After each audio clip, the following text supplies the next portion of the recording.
Jirri jirtu kabajamtootaa fi jaalatamtoota maatii Joojoo Booy duraan dursee baga nagaadhaan bara haaraa geettan jechuun barbaada. Egaa bara haaraa kanatti hamtuun isin hin argin, toltuun isin hin darbin. Sanyiin keessan haa daraaru, hamaan keessan haa kasaaru.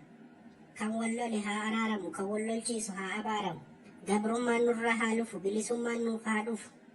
Kan na beeytan firaan ga'a, kan hin beeynes maatii ta'a. Yaaduu fi yaadaan dararamuu mukaa'uu fi cinqii sammuu wal qarqaarree waliin lollaa maatii ta'a waliin tollaa. Joojoo Booy sabiskiraayib haa goonu, dhiphinnaa fi mukuu haa moonu. Haa boqatu kan rarra'e, daabboo haa nyaatu kan dharra'e. Daabboo ayyaana waliin turtii gaarii. Biroo mucayyoo ollaa keenyaa ishee bara darbis jaaladhe jettee na rakkisaa turte san ni yaadatta? Akkamittiin yaadadhu isa gaafa isheen karaa irratti si dhaabdee abbaa ishee fageenyatti agartee osoo kaattu kophee miila tokkoo gattee galte fa'aa yoo miyyuu irraanfadhu ati. Ati silaa osoo wanti gaariin meeqa jiru akkamitti kana yaadatta jallaa. Silaafuu kaayyoon qabaasin barbaadu jettee diddee turte amma maaltu ishee si yaadachiise duuba. Isheetu kaleessa osoo daandii mana isaanii irraan darbu nu agartee daabboo ayyaanaa nyaattu malee jettee qabdee mana nageessitee beekta. Ai, inuma seentee ati ofii sodaa keessan dhiiftee. Eeka warri hunduu buna ayyaanaa dhuguuf ollaa deemaniiru jettee ol nagalchite biroo. Hayyee ol galtanii hoo? Gaafa mana seennu asitti nyaatta jettee gara kutaa ishee ol na dabarsite. Garam silaa dubbiin nyaatte moo ni nyaatamtere?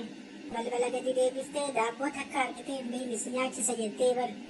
What? This thing is going serious.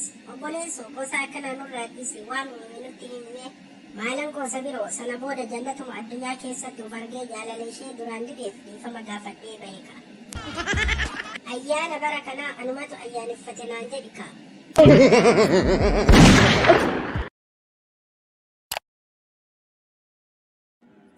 Jorgee mee barnoota keenya yeroo darbee kan waa'ee hariiroo hawaasummaa fi waliin jireenyaa sajaadadhuutii gaaffii amma si gaafadhu deebisi. Tolee barsiisaa itti fufaa. Hiriyaa kee yeroo dheeraa waliin jiraatte tokko sababa hojiitiin yoo addaan baatan akka inni yeroo hunda si yaadatu maal gochuu qabdu? Maallaqa irraa liqeeffadhee deemuu qaba barsiisaa.